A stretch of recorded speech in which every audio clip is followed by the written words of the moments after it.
అందమైన చర్మ సౌందర్యం మీ సొంతం. Second aqua radiance deep cleansing gel. పడుతూనే ఉంటారు, మళ్ళీ లేస్తున్నారు కదా. ఈ లేచే టైం అంత ఈజీ కాదు. ప్రతిసారి మోటివేట్ చేసి ఏం కాదు నాన్న మేము ఉన్నాం అని మిమ్మల్ని మోటివేట్ చేసేది ఎవరు? Most of the times my brother. Okay.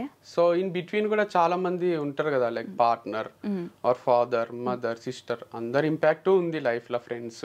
Okay. ఏంటి ఇప్పుడు మీకు పార్ట్నర్ ఉన్నారా? ఉన్నప్పుడు చేసింటారు కదా, పడి లేచినప్పుడు అప్పుడు కూడా స్ట్రగుల్స్ చూస్తాం కదా. సో ఆ మూమెంట్ లో కూడా వాళ్ళు నీకేం కాదులే, మంచి టాలెంటెడ్ పర్సన్ వే నువ్వు అని చెప్తుంటారు. మీరు మిస్ అవుతున్నారా ఏమైనా? నాకు అలా కనిపిస్తుంది. అంటే రెగ్యులర్ గా మీరు ఇందాక ఇంటర్వ్యూ నుంచి పాజిటివ్ గా మాట్లాడుతున్నారు, అంటే ది అదర్ పర్సన్ గురించి. ఇప్పుడు నేను పేర్లు ఎత్తి ఎందుకులే అని అందరికి తెలిసిన విషయం అయినప్పటికీ మిస్ అవుతున్నట్టుగా అనిపిస్తుంది. ఎందుకు నాకు మిస్ అవుతున్నట్టు ఏం కాదు, బట్ మంచిగా ఉన్న టైమ్స్ లో అయితే ఖచ్చితంగా మంచి మాటలు చెప్పే ఉంటారు కదా. కలిసి ఉన్నాము అంటే గుడ్ మూమెంట్స్ కూడా ఉండింటాయి కదా, డే 1 నుంచి కొట్లాడుకోవడం ఇంకోటో ఉంటాయి కదా. ఆ మూమెంట్స్ గురించే చెప్తున్నా. లైక్ ఈవెన్ బ్రదర్ తో కూడా ఎప్పుడో అప్పుడు ఫైట్స్ అయ్యింటాయి కదా, మేము ఏమి పైనుంచి ఊడిపడలే కదా. లైక్ నేను మా అన్న కొట్లాడుకున్న రోజులు ఉన్నాయి, మా అమ్మ నాన్న భయపడ్డ రోజులు ఉన్నాయి. నెక్స్ట్ డేకి మళ్ళీ మామూలుగా మాట్లాడుకుంటూ ఉంటాం కాబట్టి నడుస్తుంది జీవితం. సో నేను ఏమంటున్నా అంటే, అట్లా మనతో ఉన్న వాళ్ళు మనకు చాలా సార్లు మారల్ సపోర్ట్ ఇచ్చింటారు అండ్ వాళ్ళు దాంట్లో నుంచి బయటికి తీసుకొచ్చింటారు.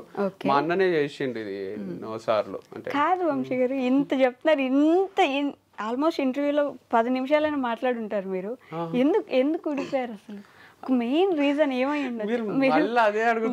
చెప్పున్నా కూడా నాకు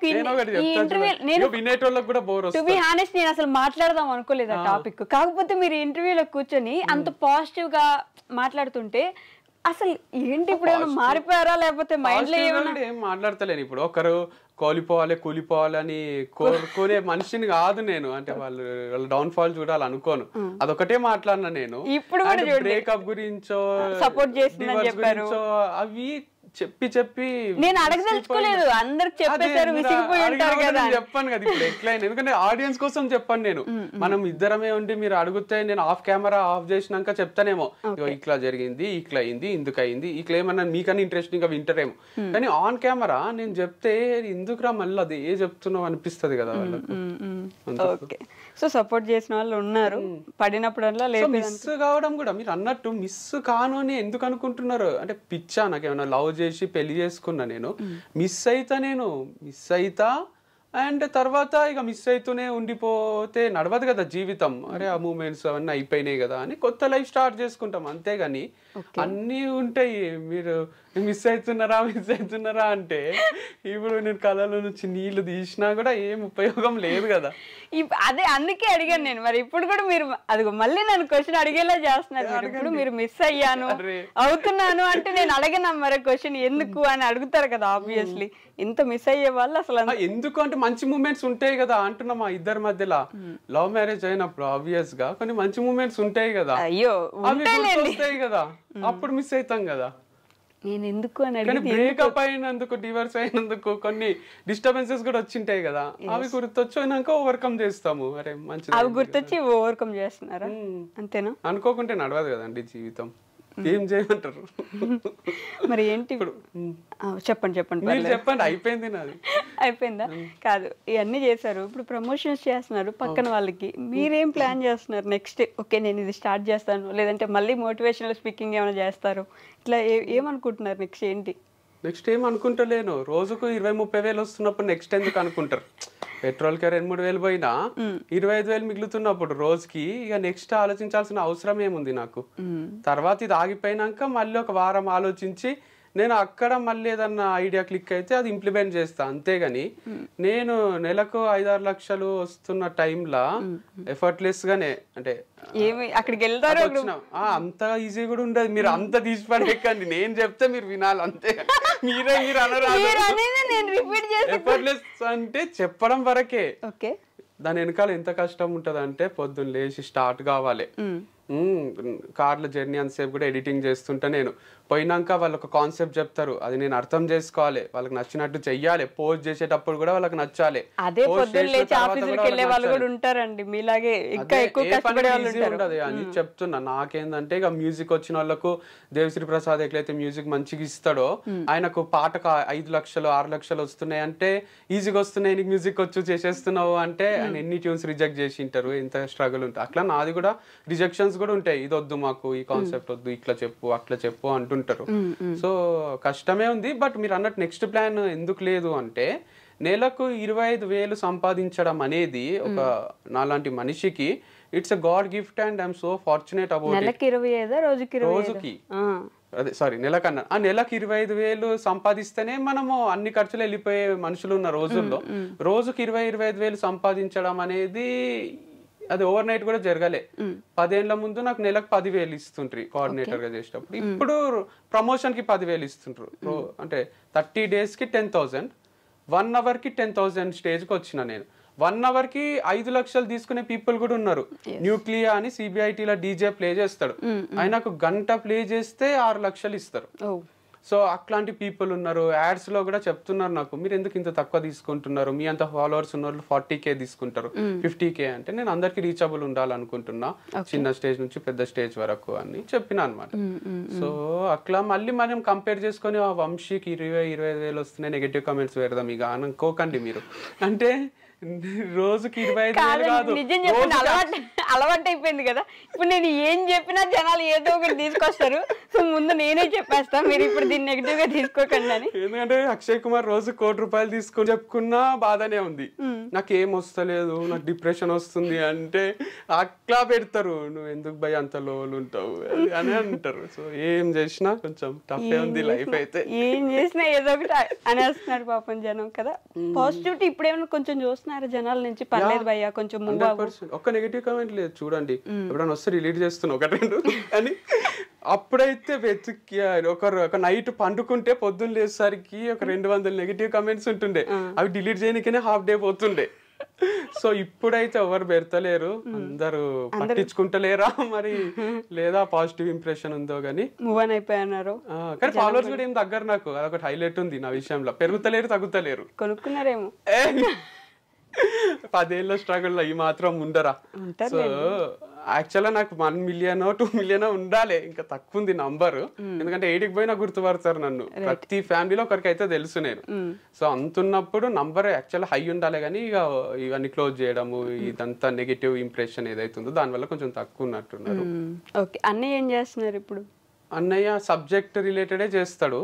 ఓకే, యాప్టిట్యూడ్ ఇంగ్లీష్ అని 2 కోర్సెస్ ఉంటాయి యాప్ లో, క్రియేటివ్ యాప్ లో. అది ఇంటి నుంచే సేల్ చేస్తాడు, లైక్ రికార్డెడ్ వీడియోస్ ఉంటాయి, దానికి రిలేటెడ్ ప్రమోషన్ చిన్నగా టైప్ లో పెడతాడు. ఆ వీడియో చూసిన వాళ్ళు యాప్ లోకి వచ్చి అది పర్చేజ్ చేసి డెమో క్లాసెస్ ఉంటాయి 3-4 వింటారు, నచ్చితేనే కొంటారు.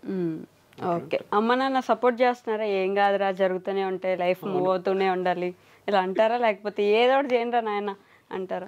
ఈజీ గోయింగే ఉంటారు అమ్మ నాన్న, అందుకే ఇంకా వాళ్ళతోనే బతకగలుగుతున్నా. లేకపోతే నువ్వు ఏందిరా ఇన్ని కాంట్రవర్సీలు, పంచాయతీ ఏంది అని భయం అవుతుంది వాళ్ళకి. ఇప్పుడు బ్రాండ్ అంబాసిడర్స్ కూడా అమ్మాయిలు చేంజ్ అవుతుంటే ఏ ఫాదర్ మదర్ కైనా గుండెదడ పెరుగుతుంది కదా. నేను వచ్చి ఇప్పటి వరకు ఒక లెక్క, ఇప్పటి నుంచి ఒక లెక్క అని చెప్తుంటా. ఓకే, ప్రతి ఒక్క అమ్మాయిని తీసుకొచ్చినప్పుడల్లా ఇప్పటిదాకా అది సరే, అమ్మాయిలకు వాళ్ళకు అందరికి ఎట్లా అనిపిస్తుంది, కానీ అమ్మ నాన్నకైతే డైరెక్ట్ బ్లడ్ రిలేషన్ కదా, ఇక్కడ ఇంకొకటి ఏదో చేసినట్టే ఉన్నాడు అని భయం అయితే ఉంటది వాళ్ళకు.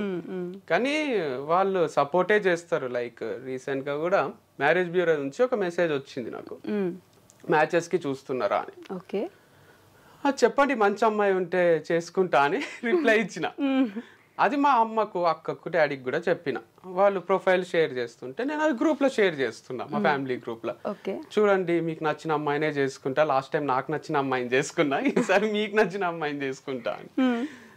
అంత సపోర్టింగ్ ఫ్యామిలీ కూడా ఉంటారు కదా, లైక్ చేసుకోబెట్ట అన్నట్టే ఉంటారు వాళ్ళు. మంచిదే కదా, అంటే ఒంటరిగా ఉండిపోవాలి నేను జీవితాంతం అని ఉండదు కదా, వాళ్ళకు ఒక తోడు ఉండాలి, మేము ఎన్ని రోజులు వీనితోనే ఉంటాము అనే ఫీలింగ్లు ఉంటారు కదా పేరెంట్స్, నీకు కూడా ఫ్యూచర్ లా ఉండాలి కదా అని.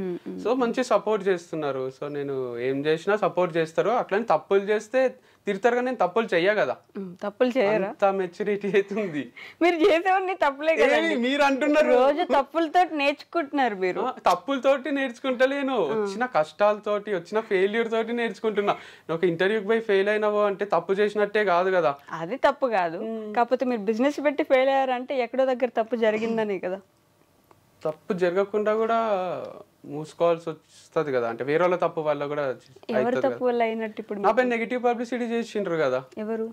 మా దగ్గర పనిచేసిన ఎంప్లాయీస్ వాళ్ళు వచ్చి ఇక్కడ ఆర్గానిక్ అమ్ముతలేడు అని డౌట్ క్రియేట్ చేస్తే మన దగ్గరే ఉన్న వాళ్ళు మనకు వెన్నుపోటు పొడుస్తున్నారంటే ఏం జరగకుండానే పొడుస్తారా అనే డౌట్లు కూడా ఉండదు. అంటే అందరిపైన కోపం ఉంటది అని ఎవరు చెప్పారు కదా అట్లా. ఇప్పుడు కట్టప్ప బాహుబలిని చంపిండు కానీ ప్రతి సినిమాలో అట్లా కట్టప్పలు ఉండరు, హీరోలని వెనక నుంచి పొడిచి చంపేయరు కదా.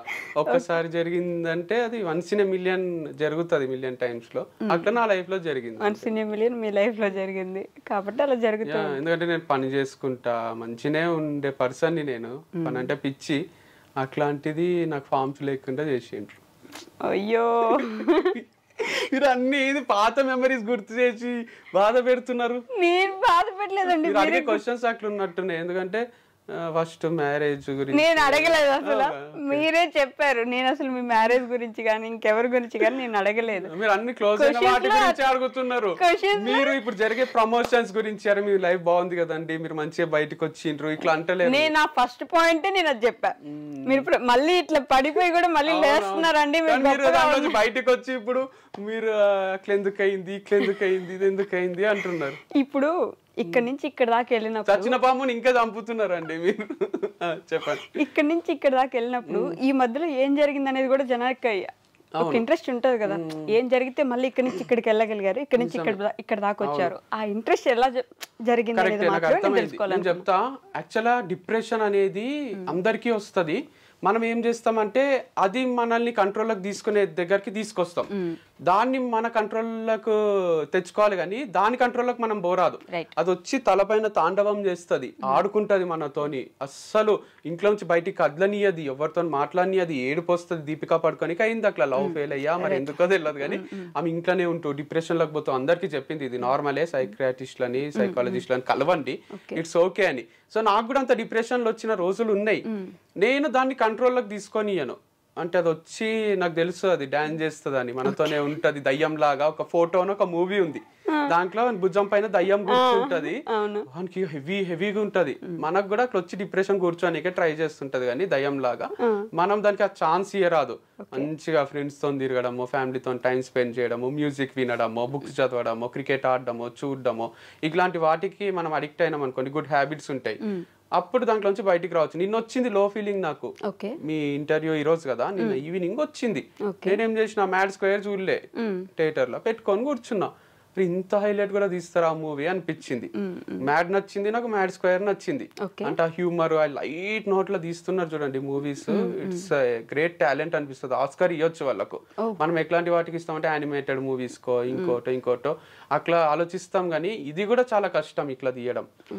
హ్యూమర్ ఎలా మెయింటైన్ చేయడం కూడా అంత పాజిటివ్ అడిక్షన్స్ ఉన్నప్పుడు మూవీస్ అని, క్రికెట్ అని ఎందుకు బాధపడాలి మనం. ఓకే, మొత్తానికి వంశీ గారు మళ్ళీ పెళ్లి చేసుకుంటున్నా అని చెప్పారు ఇప్పుడు ఇంటర్వ్యూలో. చెప్పారు కదా, చేసుకుంటున్నా అని కాదు, చేసుకోవడంలో తప్పేముంది అని. తప్పులేదు, ఫస్ట్ టైం తప్పులేదు, మీరు చేసుకుంటున్నారని చెప్పారని అడుగుతున్నాను. అంతే, చేసుకోకపోతే అయితే అవుతుంది, చేసుకుంటారు. మంచి అమ్మాయి ఉంటే చేసుకుంటారు. వాళ్ళే మెసేజ్ చేస్తున్నారు మరి ఇంట్రెస్టెడా అని. నేనేం చెప్పాలి, ఇంటికి లక్ష్మీదేవి వస్తున్నప్పుడు నువ్వు చెప్పలేం కదా. అంతే. మరి మీ అన్నయ్య పరిస్థితి ఏంటి? మా అన్నకి ఇంకా టైం పడుతుంది. లైక్ ఈస్ థింకింగ్, ఇంకా thinking, take time, he has his own ideology. మీ ఇద్దరికి సెపరేట్ ఐడియాలజీ ఉంటది కదా, సేమ్ అసలు ఉంటది అనిపిస్తుంది. కొన్ని సేమ్ ఉంటాయి, కొన్ని సెపరేట్ ఉంటాయి. లైక్ బ్లడ్ రిలేషన్ కాబట్టి కొన్ని సేమ్ ఉంటాయి, అండ్ వేరే పరిస్థితుల్లో పెరిగినాం కాబట్టి కొన్ని డిఫరెంట్ కూడా ఉంటాయి.